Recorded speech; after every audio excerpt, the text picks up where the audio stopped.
Um ponto super importante que em carro isso acontece. A gente até falou rapidamente no outro podcast.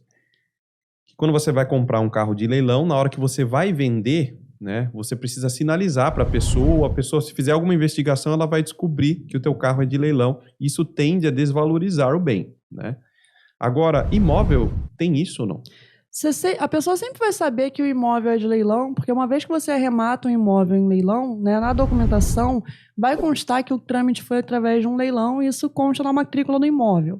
Mas diferente do carro, isso não vai desvalorizar o imóvel. Você consegue vender o imóvel que você arrematou exatamente pela média de mercado ou utilizando uma estratégia certa lá de reforma, tentar uma valorização para vender um pouco acima da média de mercado. Isso é perfeitamente possível.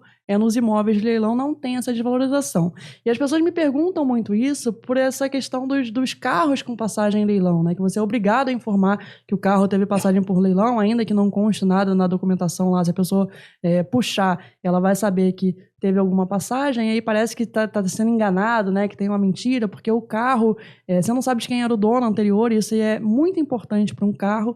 Para o imóvel, especificamente, isso não tem muita interferência, né? Ainda que o imóvel vá a leilão, um estado de conservação ruim, e é até o que eu espero de um imóvel que está em leilão, porque se a pessoa está perdendo um imóvel por dívida em leilão, se ela tem dinheiro, eu espero que ela não gaste dinheiro reformando o imóvel. Se ela tem dinheiro, o que se espera é que ela pague a dívida e tire o imóvel de leilão, né? Então, assim, vai ter a informação na matrícula, mas isso não vai desvalorizar. E se essa pessoa cuidava mal desse imóvel, às vezes com reparos muito simples, você consegue deixar o imóvel pronto. Ou se tinha algum problema um pouco maior, né, como uma questão ali para você resolver na hidráulica do imóvel, você vai lá, troca o encanamento e está pronto, né? A estrutura do imóvel, via de regra, ela está intacta.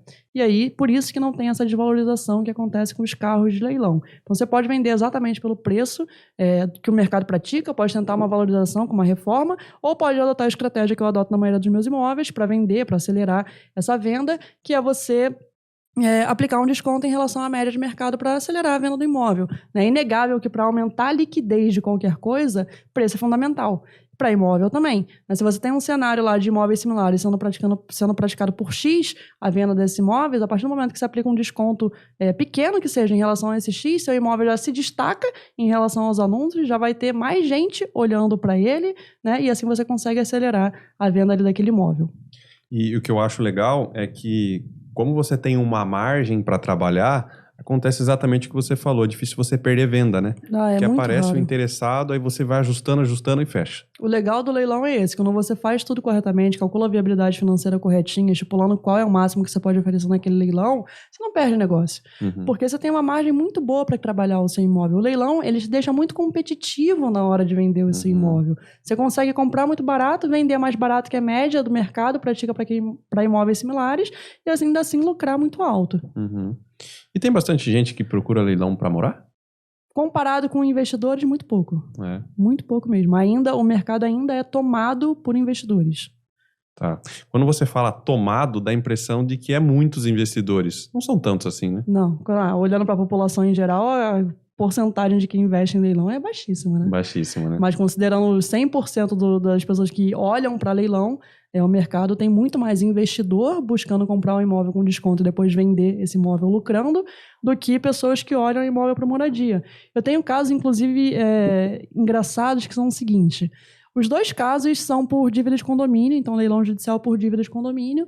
Em um deles, eu vendi o imóvel que eu arrematei para a cunhada da vizinha de porta.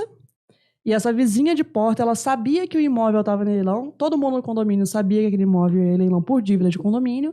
A cunhada dela tinha interesse em comprar um imóvel naquele condomínio para que as famílias ficassem perto, sabiam do leilão, não participaram do leilão por achar que o leilão é arriscado, por acreditar em todos os mitos que espalham. Depois, quando eu estava lá reformando o imóvel, botando laminado e pintando esse imóvel, tocaram a campainha, perguntaram se podia ver o imóvel, porque a cunhada dela tinha interesse. Eu falei que sim. Ela entrou e falou, vou agendar com a minha cunhada aqui a visita. Ela foi lá e comprou o imóvel. Quer dizer, me pagou por um imóvel que ela tinha plena ciência de que ia para leilão e poderia ter comprado com um baita desconto ao invés de comprar na minha mão, que depois eu pratiquei, botei um descontozinho em relação à média de mercado, mas vendi ele praticamente pela média de mercado. Em outro caso, foi de uma senhora que morava no mesmo condomínio do imóvel que eu tinha arrematado, esse imóvel aí no Morumbi. Ela sabia que o imóvel estava indo a leilão também por dívida de condomínio. Esse imóvel era um imóvel de 200 metros, então era apartamento por andar, pouquíssimas pessoas dentro daquele condomínio, todo mundo com plena ciência de que o leilão ia acontecer. Ela, já em idade avançada, tinha ficado viúva, queria trazer a irmã dela que morava no sul para morar perto dela, que também tinha ficado viúva, queria no mesmo prédio, para morar cada uma em um apartamento de 200 metros, né? Isso aí pode parecer até um pouco de insanidade, né? Aí o pintor estava lá, eu não estava lá na hora. O zelador bateu, falando que ela tinha interesse, podia passar meu número, eu passei, e ela comprou o imóvel, sabendo que o imóvel também tinha ido a leilão. Pratiquei também a média de mercado, só um descontozinho ali para acelerar a venda. Então, ela também poderia ter aproveitado essa oportunidade no leilão, né? Então, por que as pessoas não fazem isso? Porque as pessoas acreditam nesses mitos que envolvem ali os leilões, né? Então, por isso que muita gente não olha para o mercado com a finalidade de moradia. Por isso que o mercado ainda é recheado ali dos investidores. As pessoas perdem muito pela falta de conhecimento, né? Exato.